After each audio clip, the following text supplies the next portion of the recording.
presented what we're calling a strategy or conceptual framework for what media need to do in peace building. And we basically introduced a simple strategy that is, I kind of nicknamed the double integration strategy. There are two types of integration. The first type of integration is integration of 4 strategies. And we're talking about information programming, otherwise known as peace journalism or conflict-sensitive journalism. Number 2 is in entertainment programming, anything that deals with any kind of entertainment content. Number 3 is what is known as social marketing. Well, for the purposes, we can just call it marketing. And number 4 is the regulation of the media that is actually helping the helping conflict continue. That could be hate media or so. So it requires a full strategy to be united in a packet that can then be actually introduced in any type of conflict as a one packet of intervention. That's the one side of the integration. And the second part of the integration is integration of the entire packet of media strategies into a larger peace-building plan. We need to be aware of what the rest of society is doing in regards to conflict, and media need to work in support of those other institutions and other societal players. So that's the other part of the strategy. So it's a double integration that for this to really work, and I'm applying some of the major media effects studies and media effects theory. For this to really work, it requires a complete integration of both sides. And what does it mean when somebody outside this field says, okay, that sounds really good, but what does that mean exactly, media and peace building? How do you sum that up quickly?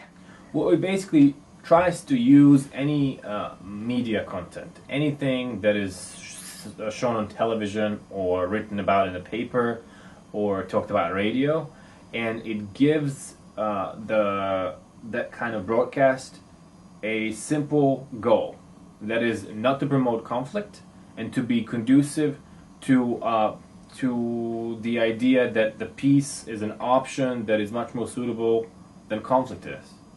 So it's not necessarily taking the agenda for peace, it's especially not in a journalistic kind of sense. But in an entertainment sense and a social marketing sense, it's simply saying that peace as such has potentially much more beneficial role than the conflict will ever have. So using all the techniques that we have simply to suggest to the people that peace is going to have to come after the conflict is over. We might as well start working on it now, and there are far greater benefits if we get to it as soon as we possibly can. And peace, media and peace building doesn't necessarily mean that you don't cover conflict, you just cover conflict. Describe that. Actually, peace and media means that you do describe conflict in quite a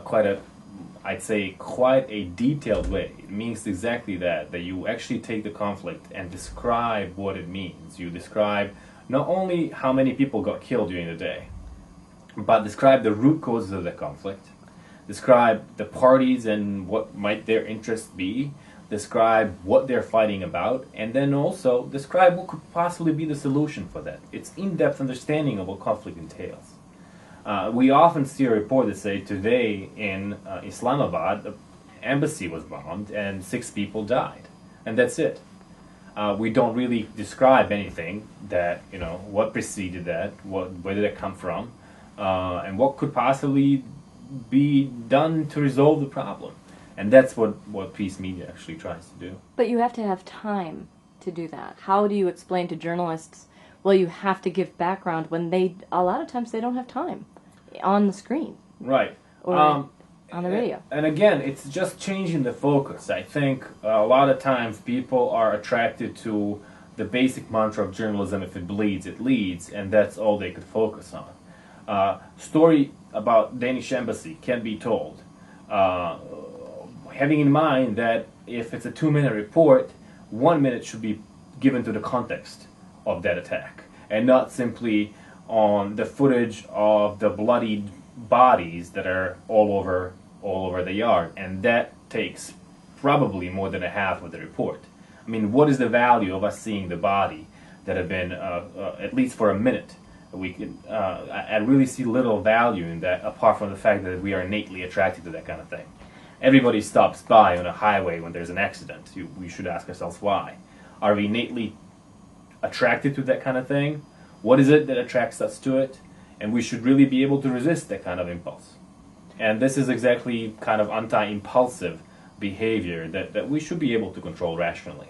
But some would say those pictures speak louder than words, and people are affected by those pictures, so they need to see them. What do you say to that? They certainly need to see them, but I'm saying that should not be the primary and the only focus of what they need to see. There's so much more that they actually should be able to know.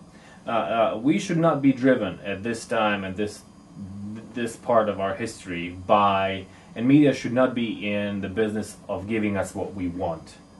Media should be in the business of giving us what we need to know, and they're not doing that. Media are not giving us what we need to know. Media are giving us what we want to know. But isn't that incredible arrogance, deciding what people need? Well, unfortunately, it comes down to conflict and what lives are being lost. I think we should, again, combine the two. Right now, all we're getting is what we really want to see. And that's a commercial model that has not proven successful over time, and especially not successful in the areas of violent conflict.